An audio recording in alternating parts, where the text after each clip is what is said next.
El 15 de diciembre de 1989, el vuelo KLM-867 despegó del aeropuerto de Amsterdam Schiphol con destino a Tokio, Japón, haciendo una escala en Anchorage, Alaska. A bordo del Boeing 747-400 viajaban 231 pasajeros y 14 miembros de la tripulación. Inicialmente, era un vuelo de rutina, sin sobresaltos, hasta que en cuestión de segundos, todo cambió.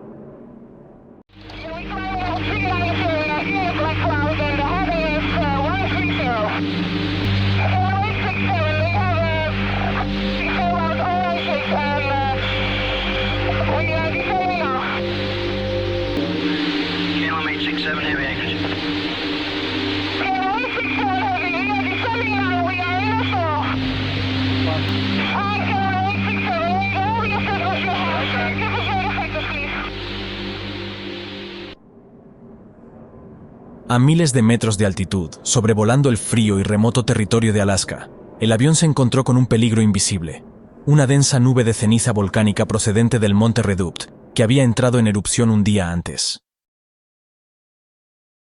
En la cabina, los pilotos apenas tuvieron tiempo de reaccionar antes de que los motores comenzaran a fallar uno tras otro. En cuestión de minutos, los 4 motores quedaron inoperativos, y la aeronave se convirtió en un planeador que descendía sin control hacia las montañas. Rápidamente el humo comenzó a llenar la cabina, los instrumentos dejaron de funcionar por momentos, y la comunicación con el control de tráfico aéreo se volvió tensa. Con cada metro de altitud que perdían, la desesperación crecía. Reiniciar los motores no era una opción sencilla. La ceniza, convertida en un material vítreo por el calor extremo, había obstruido los sistemas vitales de la aeronave. Si no lograban encenderlos nuevamente, el impacto sería inevitable. Esta es la historia de un vuelo que estuvo al borde del desastre, una prueba extrema para la tripulación y un recordatorio de los peligros ocultos que pueden acechar en los cielos. La lucha por la supervivencia acababa de comenzar. Esta es la historia del vuelo 867 de KLM.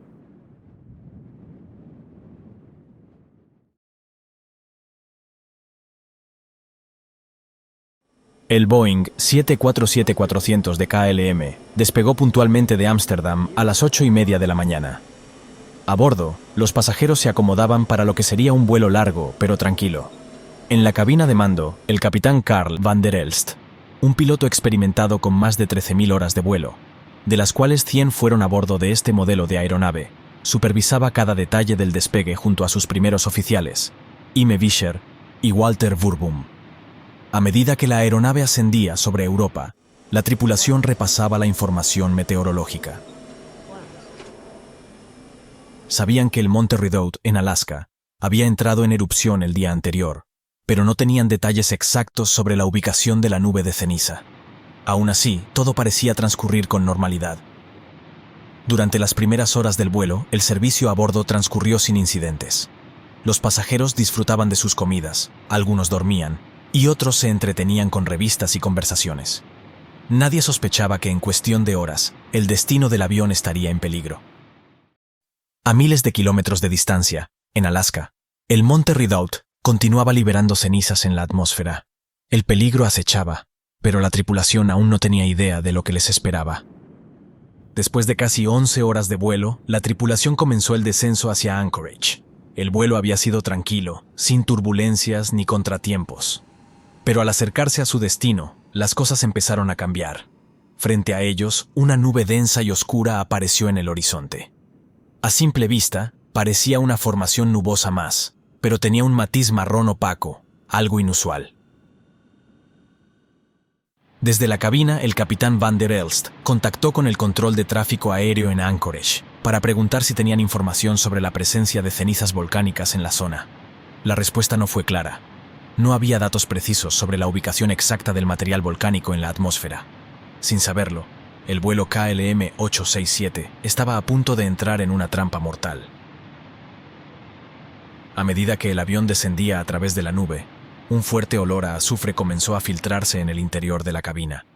Después, una neblina grisácea cubrió el parabrisas, reduciendo la visibilidad de los pilotos. Fue entonces cuando el primer oficial notó que las lecturas de los motores comenzaban a fluctuar. En cuestión de segundos, la situación se volvió crítica. Uno tras otro, los 4 motores empezaron a fallar.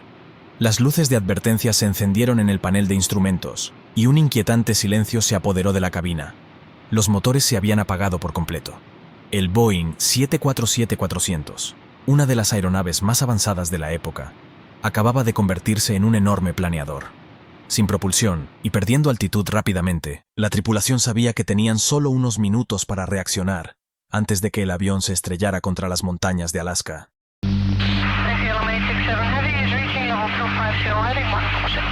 Okay, do you have good sight on the ash plume at this time? Yeah, it's just cloudy. It could be ashes. It's just a little browner than the normal cloud, but we don't know. We have to go left now. It's smoky in the cockpit at the moment, sir. Kilo 867 Heavy, roger, left is your discretion.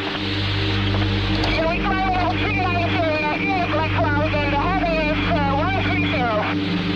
Kilo 867, we have default out all engines, and we are defaulting now. Kilo 867 Heavy, anchorage. Kilo 867 Heavy, we are descending now. We are in the fall. Hi, Kilo 867, we need all the assistance you have, sir. Give us your effective, please. El silencio en la cabina era ensordecedor. Sin el sonido de los motores, solo se escuchaba el zumbido del viento golpeando el fuselaje y las alarmas intermitentes de los sistemas de alerta. Los pilotos luchaban por mantener el control de la aeronave mientras ésta descendía a toda velocidad. Cada metro perdido acercaba al avión a un desenlace fatal. El capitán Van der Elst intentó sin éxito encender los motores. El sistema de encendido fallaba una y otra vez, mientras las partículas de ceniza, ahora solidificadas, obstruían las turbinas. La tripulación sabía que si los motores no volvían a la vida pronto, la tragedia sería inevitable. Desde la cabina de pasajeros, algunos viajeros empezaban a notar la gravedad de la situación. El exterior se había oscurecido por completo debido a la ceniza, y un olor sulfuroso impregnaba el aire. Las azafatas intentaban mantener la calma entre los pasajeros, aunque en sus rostros se reflejaba la preocupación. A medida que el avión descendía rápidamente, la tripulación decidió intentar una última maniobra: utilizar el flujo de aire para despejar las turbinas. El capitán ordenó una serie de intentos de reinicio mientras los primeros oficiales monitorizaban cada sistema disponible. El Boeing 747 ya había descendido más de 10.000 pies, 3.050 metros, cuando de repente una chispa de esperanza apareció. Uno de los motores mostró señales de vida, unas cuantas vibraciones y, finalmente, una explosión de energía. Con un solo motor encendido, el avión aún no estaba fuera de peligro, pero la lucha por la supervivencia había dado su primer paso. Con un motor funcionando, la tripulación sabía que no era suficiente para mantener la altitud, pero sí para seguir intentándolo. Los pilotos continuaron con los procedimientos de reinicio, con la esperanza de que el aire que circulaba por las turbinas eliminara los restos de ceniza solidificada. Segundos después, otro motor comenzó a responder. Ahora, con 2 motores funcionando, la situación se tornaba menos desesperada. A pesar de esto, aún necesitaban más potencia para garantizar un aterrizaje seguro. Mientras el avión seguía perdiendo altitud, el tercer motor finalmente cobró vida. Los pilotos sintieron un alivio momentáneo, pero no podían bajar la guardia. La tripulación se concentró en el cuarto y último motor. A solo 11.000 pies de altitud, 3.350 metros, el último motor finalmente volvió a encenderse. Ahora, con los 4 motores en funcionamiento, el Boeing 747 tenía una oportunidad real de llegar a Anchorage. Con los 4 motores en funcionamiento, la tripulación se concentró en estabilizar la aeronave.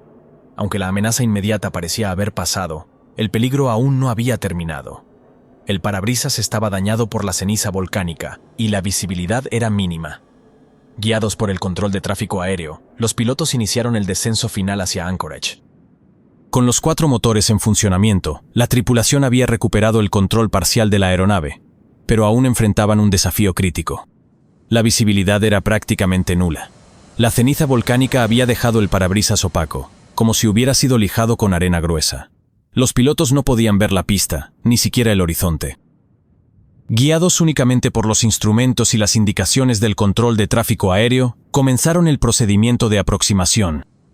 El descenso debía ser calculado con precisión, sin margen de error. Cualquier desviación podría significar un aterrizaje descontrolado. En la cabina de pasajeros, la tensión era palpable. La mayoría de los viajeros desconocía la gravedad de la situación, pero algunos podían ver cómo las azafatas se preparaban para una posible evacuación de emergencia. Las luces de la cabina parpadearon cuando la aeronave cruzó una zona de turbulencia leve. A medida que se acercaban a la pista, los motores seguían funcionando, pero con un rendimiento incierto. La ceniza acumulada aún podía provocar fallos inesperados. El capitán Van der Elst se aferró a los controles, confiando en su entrenamiento y en la precisión de los sistemas del Boeing 747. Cuando el avión tocó tierra, las llantas chirriaron y una nube de polvo se levantó detrás del fuselaje.